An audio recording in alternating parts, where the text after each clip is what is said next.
sama gagnangi sama gagnangi billahi je vous l'avais dit la jinn lu ma gën a neexoo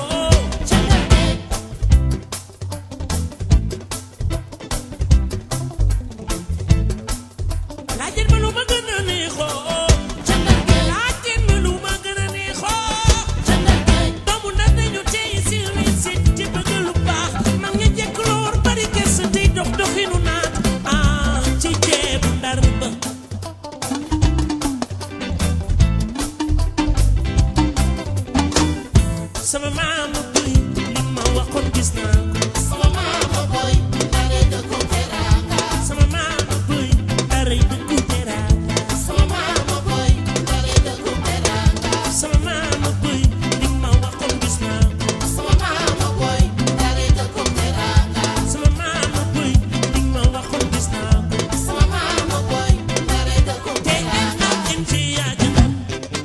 loolu mooy teranga mas naa dem bakku saanu loolu mooy teraanga nag asam jàmm na rang naa ram baram bi jeex sama xol bi naa taal muy bés ba dégg na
dañuy démarrer que ni yéen defoon ngeen réunion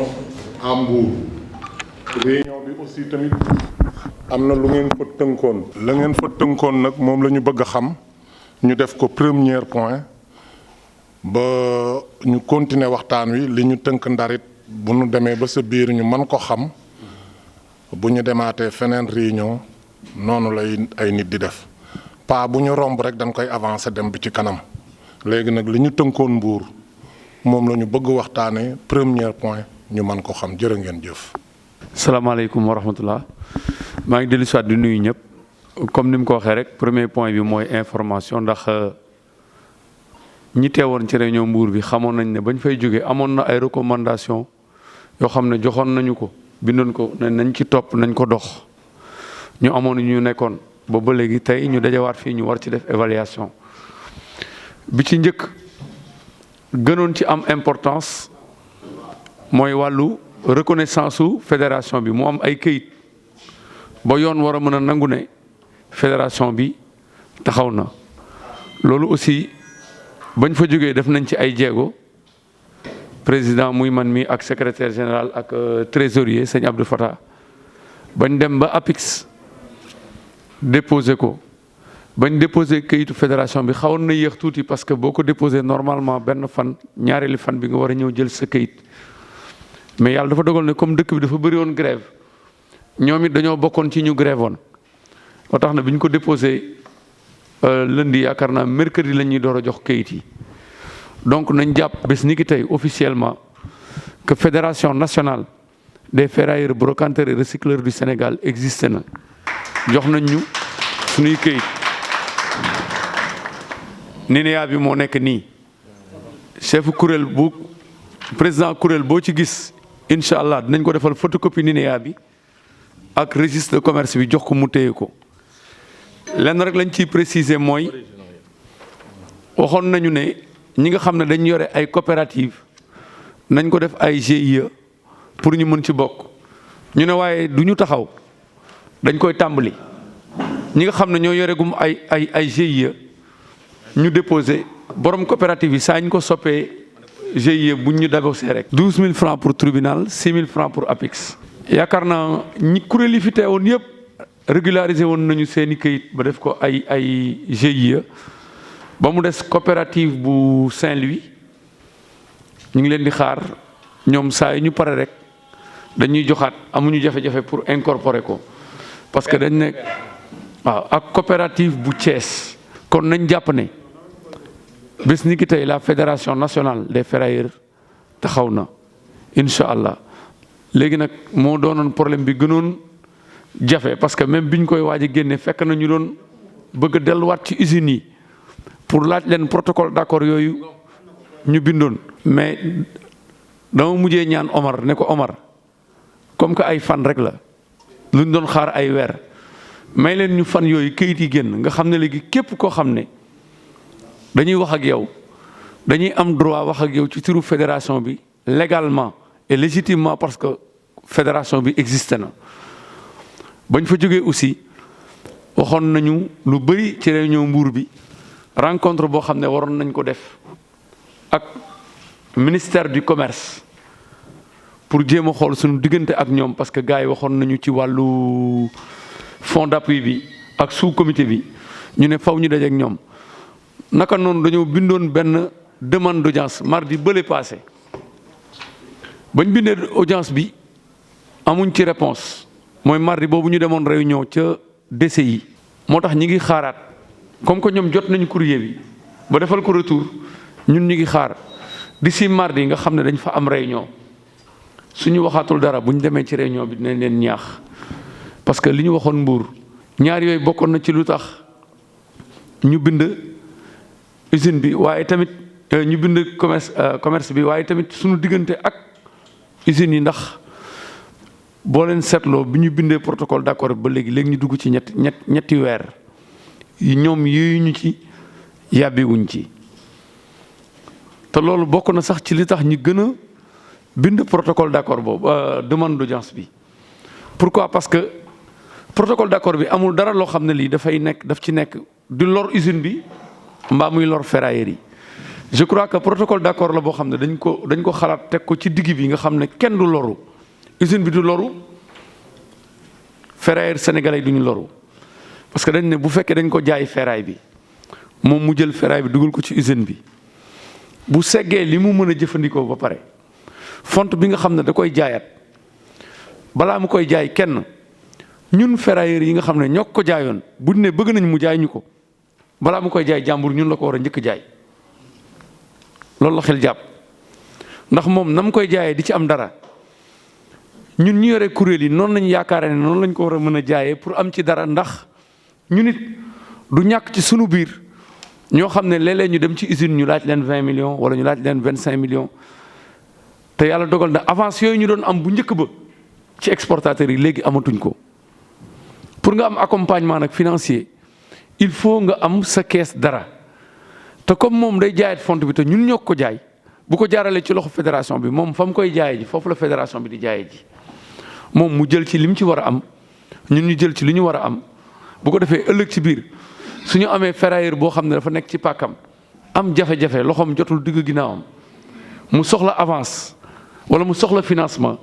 fédération bi mën a lëkkaloo ak par exemple bu nekkee Ndar fédération mën a lëkkaloo ak Matar Fatim Tall wala président Pape Seck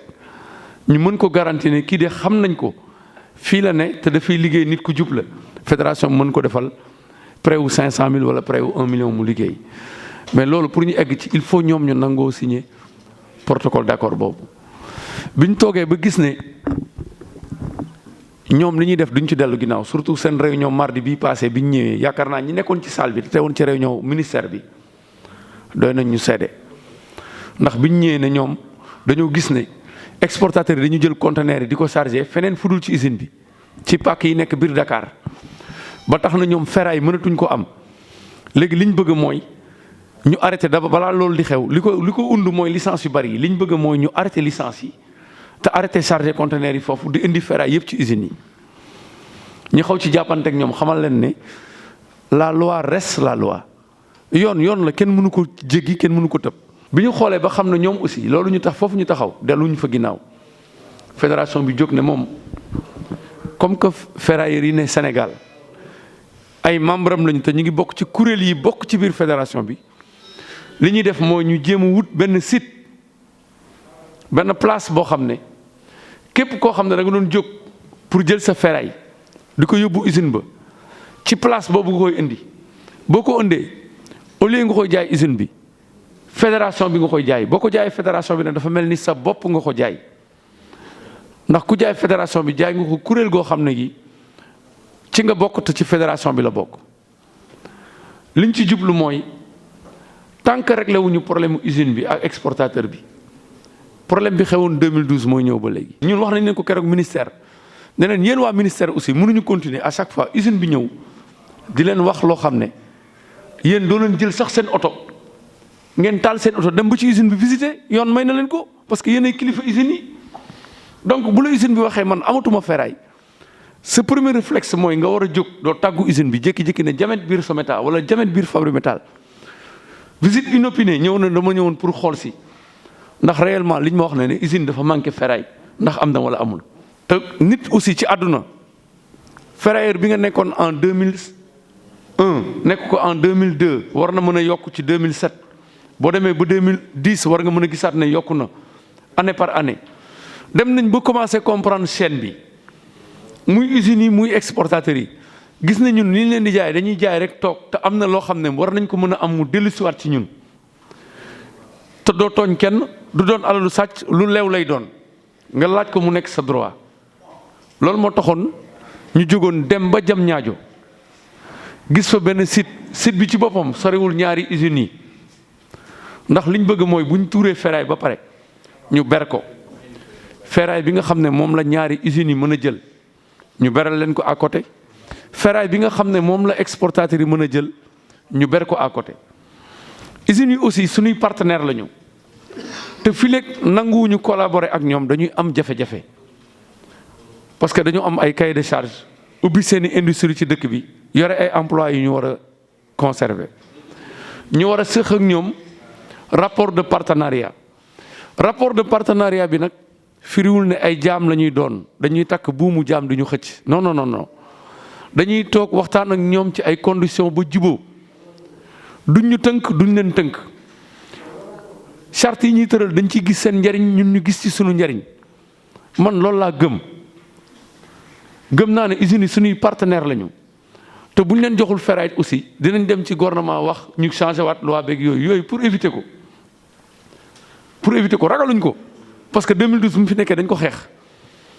ragaluñ ko mais buñ ko mënee moytu moo gën niñ ko mën a moytoo mooy lu usine bi mën a jël buñ ko exporté nañ ko teg ci biir site bi ñoom ñu ñëw ñu wax ak ñoom bu dee ñun ñoo leen di yóbbul baax na bu dee ñoom ñoo ñëw jël si seen bopp baax na mais nañ leen jox ñoom ba ñu doyal ñu xam ne duñ seeni ennemi duñ seeni noon mais xëy na tëral bi ñuy doxalee ak niñ bëgg a tëddee la ñu àndul moo dul yoon. Mais nous voulons garantir aux deux industries que nous ne sommes pas leurs ennemis, mais plutôt des partenaires. Ay partenaires lañ ci ñoom niñ ko bëgg a defee aussi mooy muy usine bi muy exportateur bi tey jii dès lundi parce que cachet yi moo desoon muy cachet président cachet trésorier ak cachet secrétaire général dès lundi dinañ dem ubbi compte bi bu ñu ubbee compte bi war nañ mën a wax ak usines yi.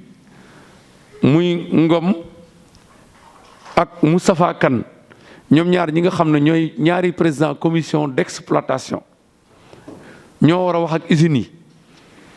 ci biir semaine bi na ngeen jël rendez-vous comme keroog ni ñu dajeek indo yi maa ngi ciy ñëw ñu dajeek ñoom toog xamal leen ne dañuy liggéey te dañuy changer voie bi nii lañ ko bëgg a jëlee mooy dañu bëgg a créer benn site bañ ko xalaatee tamit dem ba ci site bi xool ko site bi 1 hectare la mi ngi jam ñaajo xool nañ ko borom yàlla dogal na moom it comme ñun la ci moom recycleur la récupération lay liggéey ndax butéel yi lay jël di ko presse ci machine presse am di ko def ay briques di ko jaay bitim réew ñu ñëw di wax ak moom loolu mu ne sax yéen xamu leen ne Banque mondiale day jox état Sénégal 147 milliards par an pour uniquement récupération moo xam butéel la moo xam weñ la moo xam leneen mais gouvernement bi ñàkk gis ay acteurs moo tax day jël xaalis boobu di ko def feneen moom France bitim réew la nekkoon di fa liggéey léegi mu ñëw ubbi usine boobu moom ak ay doomam ñu ne fa. mu ne ñu pare naa pour ànd ak yéen ñu liggéeyandoo ñu créer filière boobu bu ñu créer filière boobu ñu dox ci gouvernement lépp loo xam ne dafa war a jógee ñëw ci ñun mu ñëw ci ñun mu gën a ñoŋal sunu liggéey mu woon ñu site bi nañu boo leen bëggee 1 hectare 800 mètres carrés la mais yéen 1 hectare bi laa leen di jox ngeen ciy liggéey bañ fa demee xool ko Abdou Fatah mii ñi demoon yaakaar naa ci la bokk gis na espace bi vraiment gëm naa ne mënuñu tuur ferraille ba feesal ko naka noonu ñu ne kon nañu woo partenaires yi avant ñuy dajeek industrie bi daje nañu ak exportateurs yi ñu leen di wax indo yi biñ dajeek ñoom mardi passé Brèche Dorée toog nañu wax ak ñoom ne leen dañoo bëgg liggéey bi changé ni ñu bëggee liggéey bi changé mooy bëggatuñu problème mu 2012 di ñëwaat te nee nañ leen ne yéen ñii ngeen xam ne teewoon ngeen ci réunion mardi ba gis ni usines yi doxalee actuellement waxuñ dara saa yi leen déggee waxuñu defuñ dara rek mooy ñu ngi dox ci suuf da ngay jékki-jékki rek xëy ñu génne benn nouvelle teg ci kaw table ji balaa loolu nag ñun nañu jóg niñ mën a jógee mooy nañu créer benn partenariat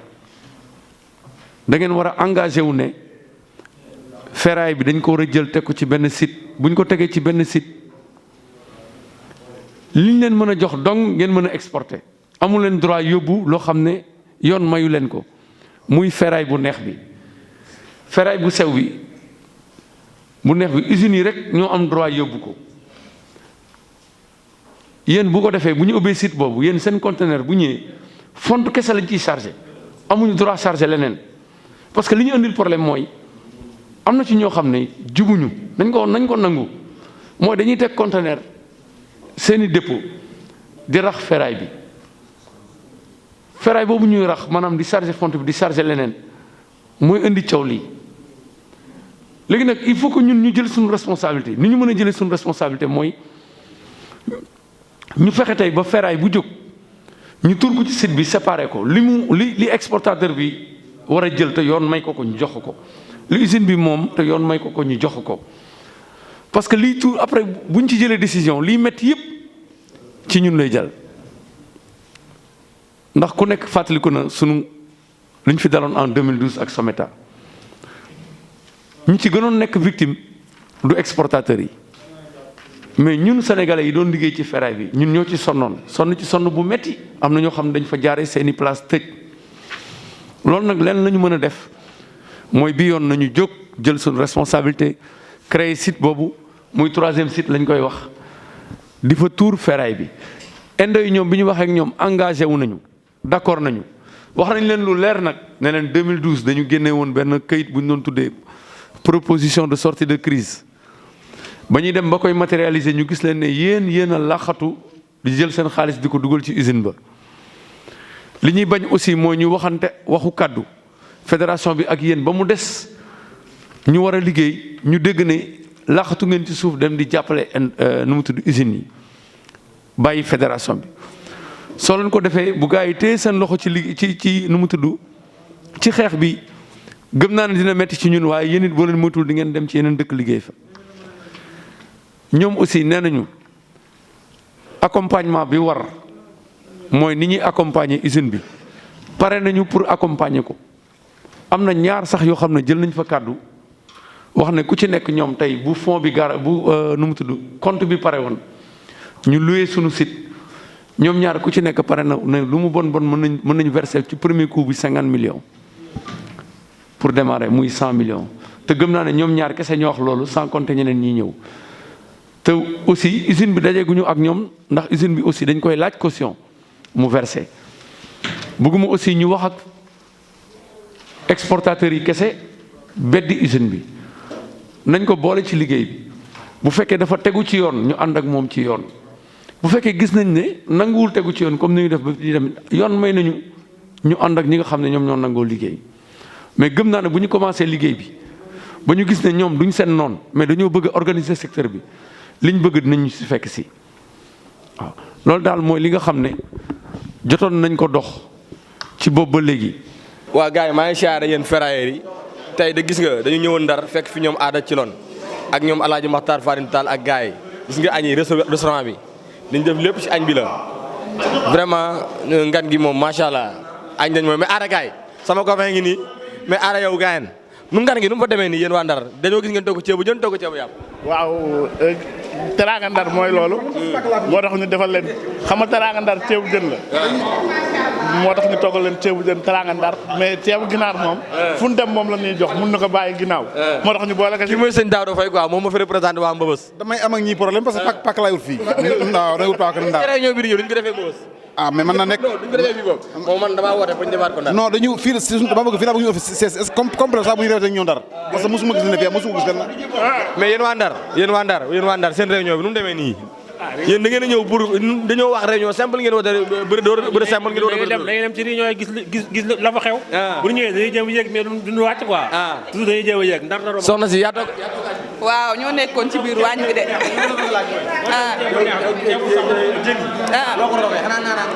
lépp a ngi ci jingeer a ngi ci. naanaaw a ngi ci. xorom pool léegi ci ak yeneen ak yeneen. dégg loolu ak kan yàdd mais noo gisee réunion Ndar bi. waaw réunion Ndar bi moom neex na trop macha allah bi moom xam naa ne mooy réunion bi dàq ci réunion yi. waaw waa Ndar moom xam naa dañoo bëri loxo ñun ferrailleurs yi quoi. yàdd monsieur yàdd mais yow li ma jaaxal mooy yow da nga daan ñëw si réunion yi gars yi dañuy togg benn plat yow nga togg ñaari plat ak ndekki ñu gis tamit nga def ay keek. dama ko innové. da ngaa nar a yàq fédération bi nag gars yi bala ñoo réunion dañ ko xalaat. non bu gars yi moom buñ ci wàññi dara. buñ ci yokk dara. kan moo doon defar ataaya. kii moom maak teranga. waaw Xaadim. saa yow ataaya ji noo ko defee noo ko sugaree noonu. ataaya ji xam naa ne. lépp lu ñu wax lu neex rek def naa ko si. te xam naa bi ngeen ko naanee yéen it. kontaan ngeen. non naaj na moom naaj. mais Moustapha Diop Baye Fall kii mooy moom mais dafa añ ba fàtte ay bagages am mais père lu tax nga fàtte fi say bagages. dama doon dégg histoire Ndar ñu ne ceebu jën Penda Mbay Ndar mais Ndar mention spéciale ceeb bi macha allah bernde yi doy na yaatal nañ ñu accueillir nañ ñu fu ñu mës a def réunion nag Ndar jël na paie. ceebu jën ak ceebu kii lu mu demee noonu. xam nga Ndar moom il faut mu yoo turam kon dañ ne Ndar dëkku teraanga la ñun lii dañ ko xeeb sax. mais kontaan nañ daal jàppal ne kontaan nañ daal jàppal ne kontaan nañ. li wundu ndaje mi tey ñun fédération ferrailleur 14 régions sénégalais yi ñun ñoo dajale wu fédéré wu pour boole suñu doole te xam ne mbooloo mooy doole loolu la ñu xam. néewal doole gën ñuy néewal doole ñu boole nag suñu bopp fédéré wu doon benn wut suñu kayitu fédération doon fédéré wu pour àndandoo xàccandoo di dóorandoo ci ferraille bi waaw. yan point ngeen jàpp ne mën ngeen tënk ko tey. point yi ñu fi tënk bëri na ndax bi ñu defaree suñu kayitu fédération ba mu génn état day da xam ne tey jii ñun fédéré wu nañu doon nañu benn beneen bi point yi ñu ci tënk mooy wut nañu suñu site boo xam dañuy wut suñu site boo xam ne nii ñun tey moom la ñu bëgg dem fa nekk fa di jëndal suñu bopp ferraille waaye soxla nañu tim état gunge ñu ci ay financement te xam ne ñun ay doomi réew mi lañu Sénégal lañu bokk ñi ñuy jox financement ñun gënuñu jeeyey ndax ñun dañuy jël doomi réew mi di ko employé ba jaaratuñ ci géej gi jaaratuñ ci désert bi ñu ngi fii toog di daan seen doole ñu leen di fay kon état tey war naa gëstu ferrailleurs yi dooleel leen am site boo xam ne sax état moo koy jël jébbal ko ferrailleurs yi ñu moomal ko seen bopp di fa liggéey di liggéeyloo doomi réew mi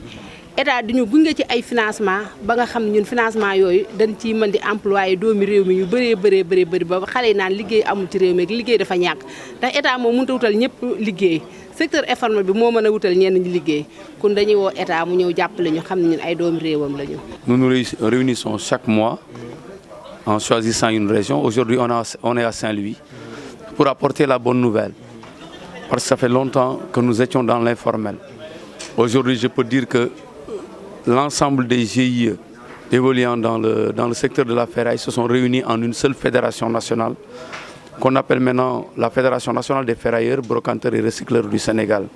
Donc on peut dire que c'est un très grand pas vers le formel. Et l'autre nouvelle aussi, c'est que nous tendons vers un troisième site, ce qu'on appelle un centre de triage, de collecte et de vente de la ferraille. Voilà, et là nous profitons de cette occasion pour lancer un appel au gouvernement sénégalais de nous accompagner financièrement dans un premier temps, mais à long terme aussi, qu'ils essayent, le gouvernement, de mettre à notre disposition un site qui nous appartiendrait et qui nous aiderait beaucoup dans l'évolution de notre travail. ñu ngi taxaw ak El Hadj Pape Seck bu Ndar président regroupement des ferrailleurs du Sénégal ñu fekk si ko Ndar nag tey gis nga ferrailleurs Ndar yëpp génn ànd ak ferrailleurs Sénégal yi. El Hadj Pape Seck tey noo gisee réunion bi Sénégal fekk si la tey. vraiment man dama kontaan. tey moom bis la boo xam ne vraiment duma ko fàtte mukk ci àdduna. parce que say nawle ñu nga bokkal liggéey. ngeen bokk lépp ñu déplacé wu ñëw ba Ndar. fekk si la. vraiment lii moom kontaan bi ma ci kontaan. am na commencement mais awuma ci fin. mais nan nga gisee organisation bi ak ferrailleurs tey li nga doon dégg fédération réunion bi yow loo si jàngat. waaw réunion bi moom li ma si jàngat rek mooy. vraiment xam naa ne ay nit ñu baax ñëw nañ fi. ñu fonk liggéey bi. ñu jàppale aussi jeunesse bi ci liggéey bi. ñoo ñëw Ndar tey fekk si ñu. ñu kontaan trop. ñu indi seen ay car Sénégal Tour. fay ci presque beaucoup d'argent lu mu mat kenn xaalis boo xam ni. kenn xamul nu mu toll. ëpp na presque ay 500 000. kooku ñuy yëg rek ñoo koy def. ñun nag waa Ndar vraiment. xamatuñu lan la ñuy wax xamatuñu lan la ñuy def. lu dul dañoo kontaan. kontaan boo xam ni vraiment am na commencement mais amul fin gàllaay. mais noo gisee ni ferrailleurs ni ñu tënkee àndandoo nii ak poids yi ñu tënk léegi yaa ngi gis avancement wala loo gis noonu. waaw vraiment avancement laa ci gis. am na ñoo xam ne xoola dañu déplacé wu indi seen ay oto. particuliers yi jóge Dakar. jóge fu ne. Sénégal Tour indi otoom. ñu ñëw. tey ñii xoola suñu jigéen bii ci rax. muy Adja Seynabou Seck. ànd ak ñoom ñëw. mais vraiment lii moom. ñun dañu war a sant yàlla ñun génération bi nga xam ni. ñoo ngi yëngatu ci ferraille. lii ñëw dal si suñu kaw. parce que suñu papa yi jaar nañ fi. ñeneen jaar nañ fi dalul woon seen kaw ñun ñu mu dal suñu kaw. vraiment dañuy ñoo ngi sant yàlla. te tamit lu mel ne nguur gi ku mel ne Macky Sall. bu ko déggee gis ay doomam di yëngatoo nii. te lu bare di xew fii ci réew mi. ñii di dugg ci géej gi di dee. ngir wuti lu ñu teral seen njaboot ñii di jaar ci désert bi di dee. ñu créé lii te atelier boo dem daa fa fekk plus de 25 jeunes. man daal je lui conseille de mettre la main dessus. ñi ngi sant waa Ndar. ndax dañuy wax doomu Ndar lu mu ndaw wàccee kaamil mokkal alxuraan. Ndar dafa xam teraanga. tey bi ñu dikkee fii loolu feeñ na fi. bu waxtu julli jotee lu ñuy njëkk a jox bi ñu njëkkee sax bi ñu ñëwee ñëw ñu teral ñu ay bernde ñu ndékki lu am solo li ñuy wax ci doomu Ndar. teraanga ba pare heure julli jot ñu jox ñu ci yóbbu ñu ci jàkka jee place jigéen ñi am ba ma demee fekk naa fa sama moroomu jigéen góor ñi di julli fii añ yi bi mu ñëwee gis nga bernde yi kon li ñuy wax ci doomu Ndar tey bi ñu dikkee ñoom teeroon nañ ko muy Alaaji Pape Seck mii nga xam ne moom macha allah comme ni ko Diop nooyu waxee